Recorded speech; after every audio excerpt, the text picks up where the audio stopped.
আসসালামু আলাইকুম লিসেনার্স, আশা করি সবাই অনেক ভালো আছেন। শুরু হয়ে গেল গাইবান্ধা ভূত এফএম। সাথে যুক্ত আছি আমি নয়ন এবং আমার সাথে রয়েছেন এমডি সজীব প্রধান। আমার সাথে যুক্ত আছেন সাকাওয়াত হোসেন এবং আমার সাথে যুক্ত আছেন জয় প্রধান। তো প্রিয় লিসেনার্স, আমরা গল্পের শুরুতে যেইটা বলে থাকি, বিশ্বাস করা বা না করা সম্পূর্ণ আপনাদের ব্যাপার। তো এমনটা হয়েছে যে প্রত্যেকটা দিন প্রত্যেকটা এপিসোডে আমি একটি গল্পতে শুরু করি। তো আজকে আমি এপিসোডে গল্প বলবো না, তো সরাসরি চলে যাবো আমাদের সেই প্রিয় অতিথির কাছে, যে কিনা অনেক দূর থেকে আমাদের মঞ্চে যুক্ত হয়েছে, আর যে কিনা আমাদের স্টুডিও আসতে আনুমানিক 3 থেকে 4 ঘন্টা সময় লাগে। তো আর কথা বাড়াবো না, সরাসরি চলে যাবো আমাদের সেই মেম্বারের কাছে, তো যে কিনা আমাদের সাথে এখন যুক্ত আছেন। তো আসসালামু আলাইকুম। ওয়ালাইকুম আসসালাম। আপনার জীবনে ঘটে যাওয়া একটি ভৌতিক ঘটনা, যেটি কিনা আপনি আমাদের সাথে ফোনে যুক্ত হয়ে শেয়ার করেছিলেন, তো ওইটা এখন আমাদের মাঝে শেয়ার করবেন, যাতে পুরো বাংলাদেশের লোক শুনতে পারে, পুরো গাইবান্ধা থেকে আরেকটু যারা আছে তারা সবাই শুনতে পারে। তো আমরা কথা না বলে সরাসরি ঘটনা যাব।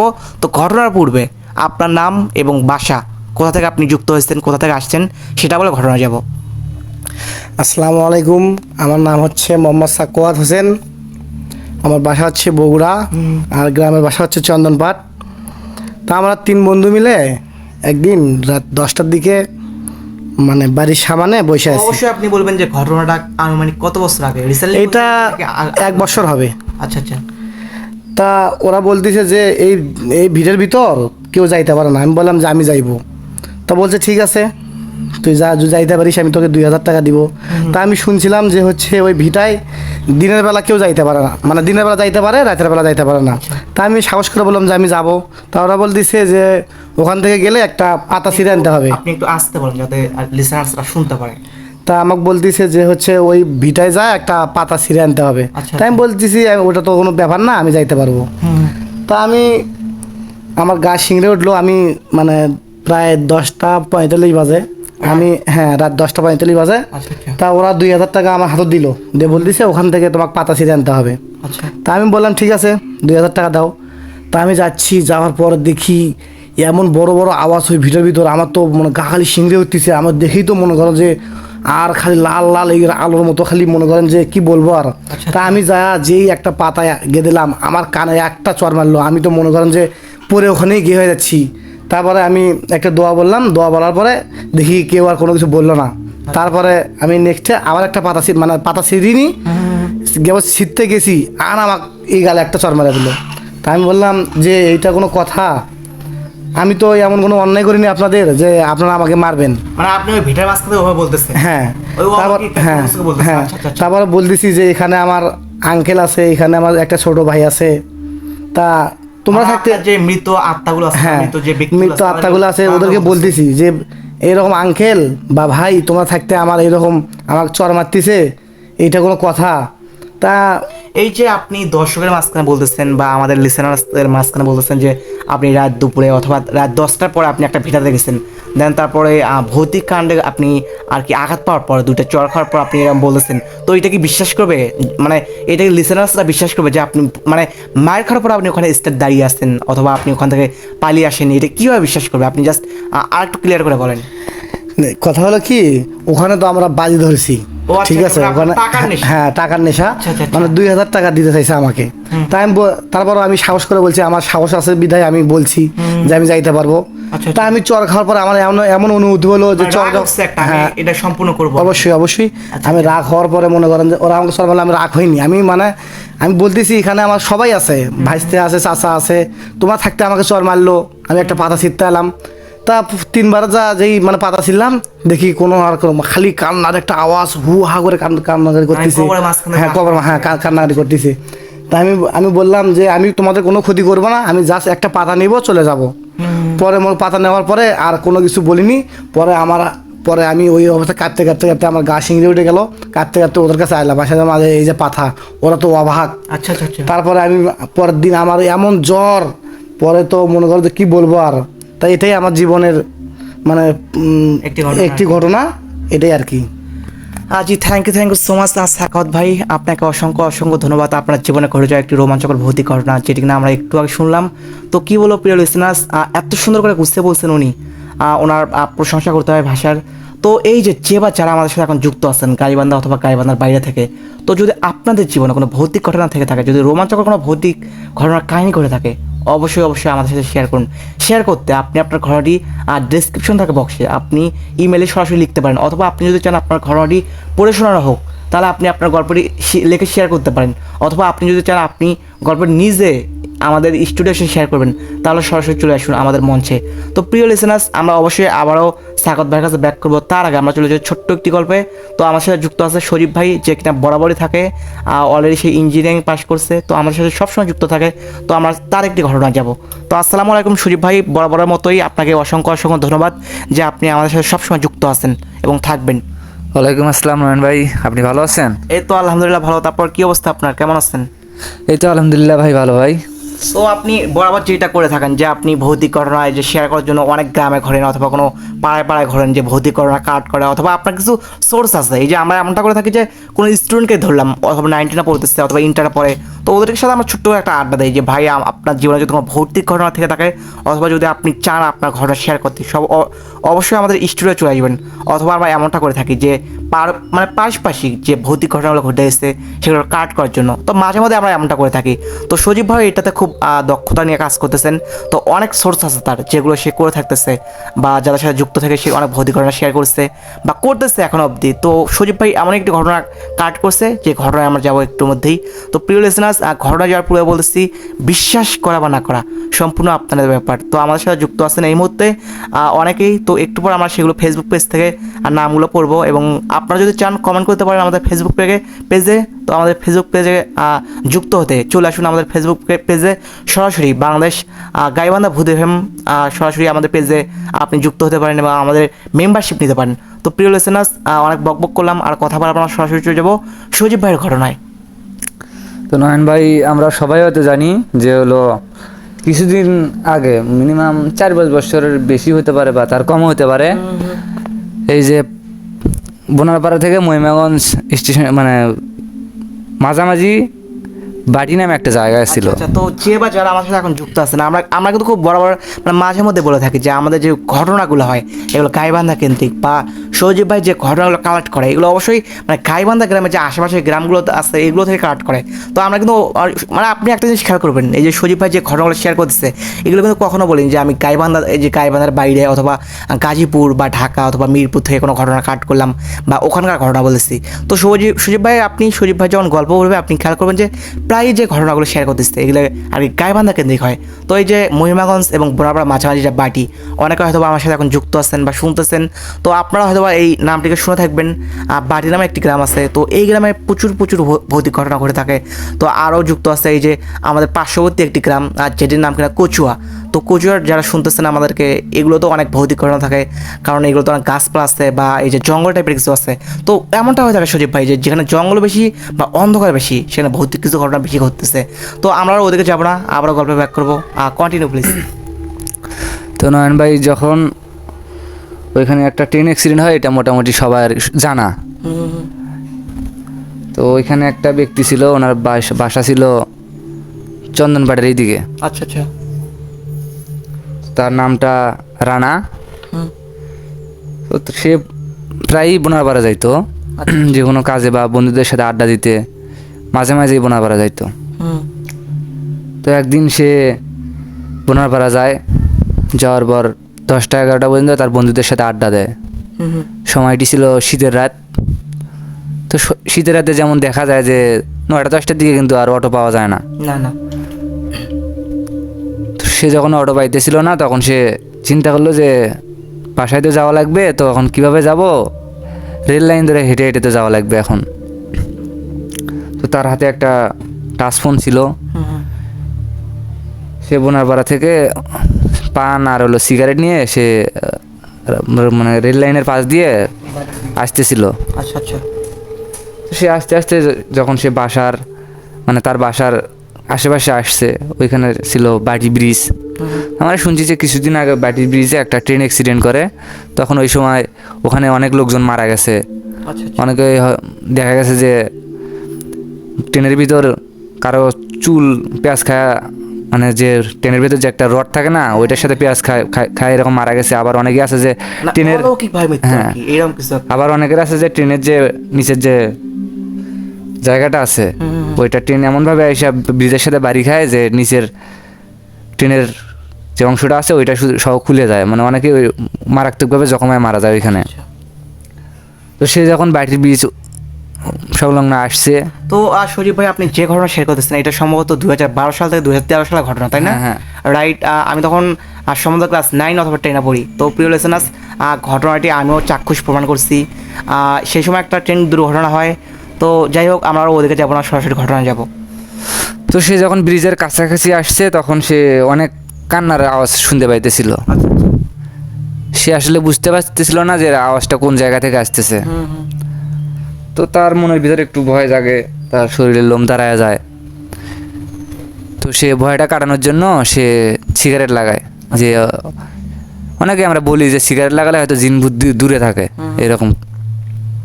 না সজীব ভাই, আমরা কিন্তু এমনটা অনেকে বলে থাকি যে আগুন থেকে নাকি জিন দূরে থাকে, আমরা কিন্তু এমনটা বলে থাকি। তো আপনি একটিবার চিন্তা করুন, এই যে আমরা রাত দুপুরে আকাশে তখন তাকাই বা আকাশে তাকিয়ে থাকি, আমরা কিন্তু মানে আলোর একটা গোলা দেখতে পাই, যে কোনো একটা আলোর গোলা উড়ে গেল, মানে আমাদের পাশ থেকে আমরা দেখতে পাই। কিন্তু এই যে আমরা গতকাল যে এপিসোডটা করতেছিলাম, সেখানে কিন্তু আমাদের সাথে এমন একটা ঘটনা ঘটছে যে আমরা নদীর পাড়ে থেকে একটি হন্টেড প্লেস থেকে আমরা যুক্ত আছি। তো ওখানে কিন্তু একটা মানে 2-4টা আলো একসাথে ছুটে যাচ্ছিলো। আমরা কিন্তু বলতেছিলাম যে ঘটনার মাঝখানে আমি কিন্তু থামিয়ে দিচ্ছি আপনাকে যে চুপ, এখন স্টোরি এরকম গল্প শেয়ার করতেছি।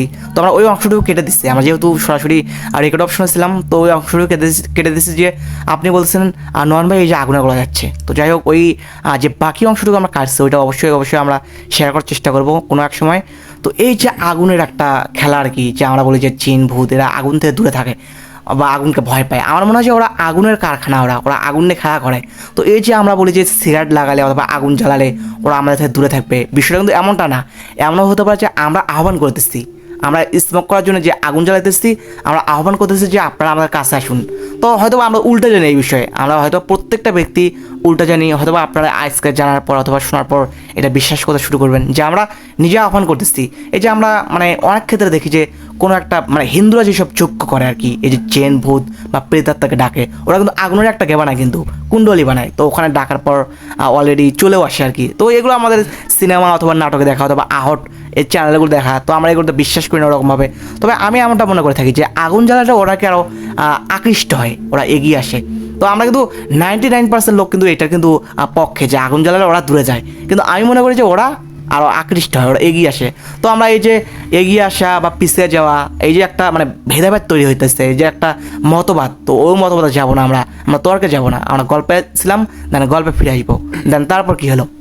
তো সে যখন সিগারেট লাগাইলো তো সে আরেকটু পথ অতিক্রম করছে।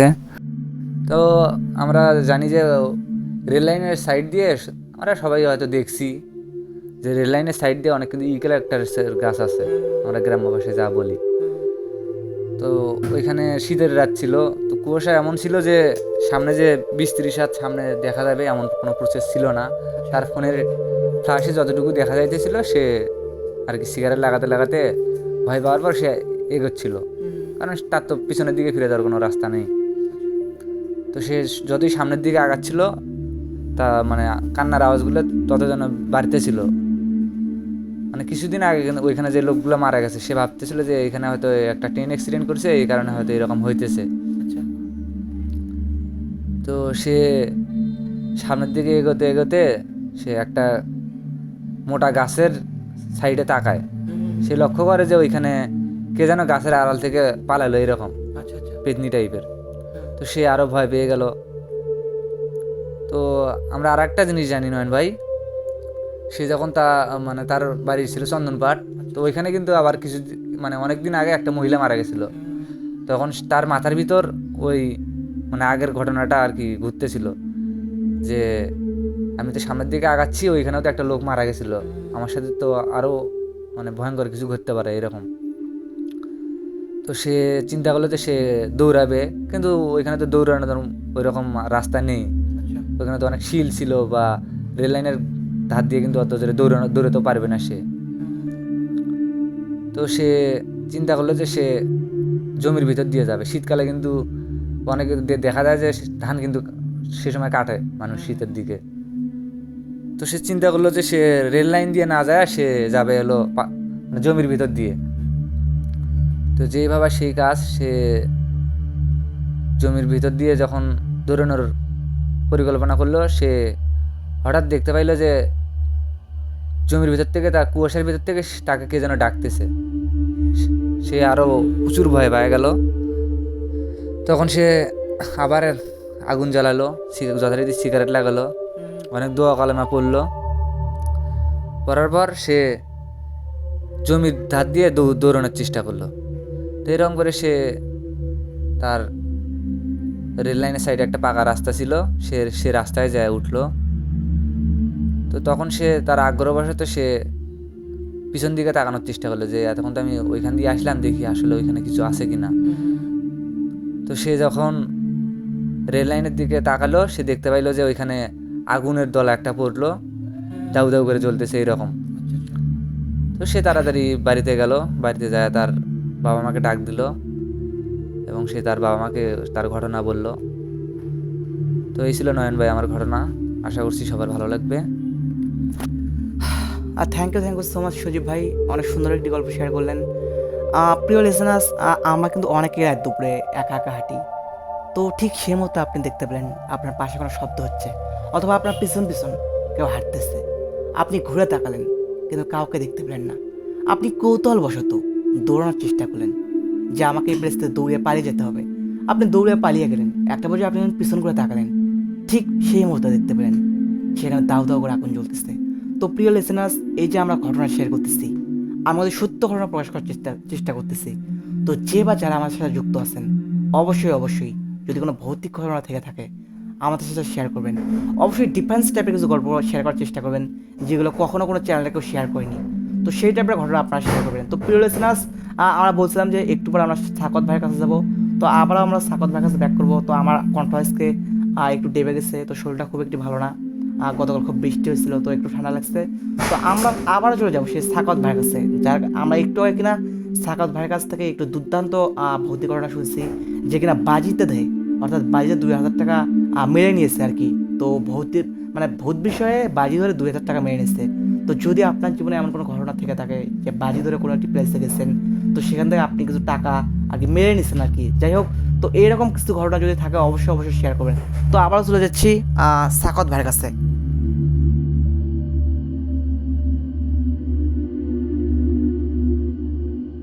ভাই আমাকে আবার সুযোগ দেওয়ার জন্য। তা হয়েছে কি, রাত বাজে 12টা, 11টা, সাড়ে 11টা, এরকম 12টার মধ্যেই বাজে। তা উনি ওই যে আকপাড়ার এক কাফি নাম, আমাদের মানে গ্রাম সম্পর্কে আঙ্কেল হয়, ঠিক আছে। তাই এরকম উনি একা আসছিল না। তা আমরা হঠাৎ করেই মানে আমরা ওখানে বাজারে প্রায় 12টা একটা পর্যন্ত টিভি দেখি। তো তা আমরা দুইজন মানে ওনার সাথে আসছিলাম। তো উনি আমাদের দেখে মানে শান্তি খুঁজে পেলো কি, আমার ওই জায়গায় একটা ভিড়াবাড়ি নামে এক জায়গা আছে, ওখানে 4-5টা করে কুকুর ধরে। মানে কুকুর ধরলেই তাকে কামড়ে নিল। যে ঘটনা শেয়ার করতেছেন এটা আনুমানিক কয়টার ঘটনা? রাত কয়টা বাজে তখন? এই 11:30 12টা। তো রাত 11টা বা 11:30 অনেক রাত। তো আপনি অবশ্যই মাইক্রোফোনটা কাছে নেবেন যাতে স্পিডটা ভালোভাবে শুনতে পারি সবাই। তারপরে আমরা যখন আসলাম মানে হিন্দুপাড়া দিয়ে আসতেছি বাড়ির দিকে, তার দিকে আমরা 4-5 জন দেখে কুত্তা আর ধরলো না। পরে ওনাকে নিয়ে আমরা মানে আমাদের বাড়ির এই দিক দিয়ে রওনা হলাম যে ওনাকে একটু আগে দিই। তা বাড়ির সামনে আসতে আমাদের ওখানে মন্ডল বাড়ির ওখানে বড় একটা বাস্তব আছে, ওখানে মাঝে মধ্যে সাপ বা ভূত বা ছোট বাচ্চা মানে কান্না করতো। তা হঠাৎ করেই মনে করেন যে ওই কান্না করতেছে, বাচ্চা কান্না করতেছে, আমাকে বাঁচাও আমাকে বাঁচাও। তা উনি মানে একটু জাননেওয়ালা ব্যক্তি, তো তা উনি আসে বিরোধী আসে কি যেন বলছে, আর ধাপ করে একটা ওই শিশু বাচ্চা আসে ওনার সামনে হাজির হয়েছে। তা হাজির হওয়ার পর উনি ওর চোখের দিকে দেখেই উনি অজ্ঞান হয়ে গেছে, যে ওর চোখে এত আলো মানে নূরের মতো মনে হচ্ছে। তো ওনাকে ও বাচ্চাকে দেখেই উনি জ্ঞান হারায় ফেলছে। হারানোর পর তারপরে আমরা চিলাচিলি করতেই মানে শিশুটা উধাও হয়ে গেল, আর মানে বাড়লো না। তারপরে চিলাচিলি করার পরে আমার চাচারা আসলো, আসার পরে ওনাকে মুখত পানি দিল। উনি তো আর কোনো কিছু মানে কথাই বলতে পারতেছে না। তারপরে আবার 4-5 জনে আবার আমার এক চাওয়ার অটো আছে, অটো করে ওনার বাড়িতে দিলাম। তারপরের দিন শুনলাম যে উনি খুব অসুস্থ, ওনাকে বগুড়া যে মেডিকেলে নেগানো হয়েছে। তা ওনারা বললো এটা তো ওনার কোনো অসুস্থ না, এটা ওনার হয়তো ভয়ের কারণে এটা ঘটনাটা ঘটছে। তাই এই পর্যন্তই আজকে আমার ঘটনা। ভাইয়া ভালো থাকেন, নেক্সটে সময় হলে আল্লাহর রহমতে আবার আসবো আপনাদের চ্যানেলে। আজি থ্যাংক ইউ সো মাচ সাকত ভাই, আপনাকে অসংখ্য ধন্যবাদ যে এত সুন্দর করে ঘটনা বুঝতে বললেন আমাদের চ্যানেলে। তো প্রিয় লিসেনার্স, এই মুহূর্তে আমাদের সাথে যুক্ত আছে এমডি শামসুর রহমান এবং আমাদের সাথে যুক্ত আছে এমডি ফরহাদ ভাই। তো আমাদের সাথে যুক্ত আছে শেষমেশ ফেরদাউস হোসেন, যে কিনা বরাবর আমাদের একজন খুব ভালো একজন শ্রোতা, সেই সাথে খুব ভালো একজন মেম্বার, যে কিনা অনেকগুলো গল্প আপনাদের সাথে শেয়ার করছে। তো প্রিয় লিসেনার্স, শামসু কাকার সাথে ঘটে যাওয়া একটি ঘটনা, যেটি কিনা সে স্টোরির বাইরে আমার সাথে শেয়ার করতেছিলেন যখন আমরা রেকর্ড করতেছিলাম। তার বাইরে বলতেছিল যে আমার জীবনে কিছু ভৌতিক ঘটনা আছে, তো আমি এটা শেয়ার করতে চাই। তো অনেকে আছে যে ঘটনা বলতে পারে না, বা এরকম ঘটনা বলার সময় হাসি পায় অথবা একদম লজ্জা কাজ করে, এমন অনেকে আছে। তো শামসু কাকা যেভাবে ঘটনাটি শেয়ার করছে ঠিক সেভাবে শেয়ার করার চেষ্টা করতেছি। তো শামসু কাকার বয়স তখন আনুমানিক 10 থেকে 15 বছর বয়স। তো তখন তার দাদি বেঁচে ছিল। তো যাই হোক, কোনো এক শীতের রাতে শামসু কাকার দাদি অনেক অসুস্থ হয়ে যায়। তো বলে যে তার কাছে ডেকে বলে যে আমাকে একটু পানি খাওয়া। তো যেই বলে সেই কাজ, সে একটি গ্লাস হাতে নেয় এবং তার বাড়ির পাশে যে একটি টিউবওয়েল আছে সেখানে অনেক বাঁশ ঝাড় ছিল। তো সেই বাঁশ ঝাড় সে এগিয়ে যায়। তো যেই সে টিউবওয়েলে একটি আর কি চারা দেয়, অর্থাৎ যখন পানি বের করার চেষ্টা করে, ঠিক সেই মুহূর্তে কে যেন তার পিঠে সে হাত দেয়। সে অবাক হয়ে ঘুরে তাকায়, সে তার দাদিকে দেখতে পায়। সে অবাক হয়ে যায়, কারণ ঠিক 4 সেকেন্ড আগে অথবা 10 সেকেন্ড আগে সে তার দাদিকে রুমে অসুস্থ অবস্থায় শুয়ে থাকতে দেখে। তো এই যে 5 সেকেন্ড বা 10 সেকেন্ডের একটা ব্যবধান, সে রুম থেকে বেরিয়ে আসতে না আসতেই তার দাদি একদম সুস্থ মানুষ হয়ে তার পিঠে এরকম হাত দেয়। তো এটার পর সে একটু অবাক হয়ে যায়, সেভাবে হয়তো বা তার দাদি সুস্থ হয়ে গেছে। তো যখন সে পানি তার দাদিকে এগিয়ে দেয়, তো তার দাদি তাদেরকে এক দৃশ্যে তাকিয়ে থাকে। তো যখন সে কথা বলে না, বলে যে দাদি আপনি চুপ কেন এরকম। তো যখন সে কথা বলে না, তখন সে তার মনের মধ্যে একটু সন্দেহ কাজ করে। সে রুমে যায়, ঠিক যখন রুমে গিয়ে দেখতে পায়, তখন দেখতে পায় যে তার দাদি সেখানে মৃত অবস্থায় শুয়ে আছে। সে চিৎকার করে কান্না করে। তো প্রিয় লিসেনার্স, এই ছিল শামসু কাকার ঘটনা, যেটি কিনা সে শেয়ার করতে চাইছিল নিজে এসে, কিন্তু স্টুডিও আসার পর তার কোনো একটা কারণ সে শেয়ার করতে পারতেছে না। তো এই ছিল আজকের ঘটনা। আমরা চলে যাবো আবার অন্য একটি ঘটনায়। তো আমাদের মাঝে এবার ঘটনা নিয়ে আসতেছে। তো প্রিয় লিসেনার্স, আমরা এখন চলে যাব আমাদের অন্য একটি অতিথির কাছে, যে কিনা অনেকক্ষণ ধরে ওয়েট করতেছে আমাদের মাঝে গল্প শেয়ার করার জন্য।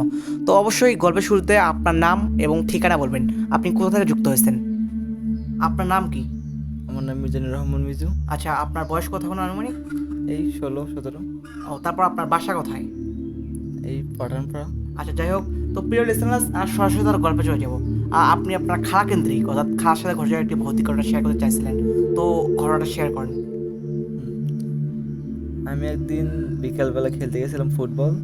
ওখান থেকে আমার খালাতো ভাই বলতেছে তুই আজকে তোর খালার তোকে ডাকছে, তুই ওখানে যা। আচ্ছা তা আমি ওখানে ঠিক সন্ধ্যের নাগাদ চলে গেলাম। আচ্ছা আচ্ছা। তো কয় মাস আগের ঘটনা এটা, বা কত বছর আগের ঘটনা?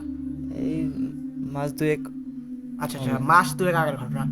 তো প্রিয় লিসেনার্স, যদি আপনাদের জীবনে কোনো ভৌতিক ঘটনা থেকে থাকে, অবশ্যই অবশ্যই মিজুর মতো আমাদের সাথে শেয়ার করবেন।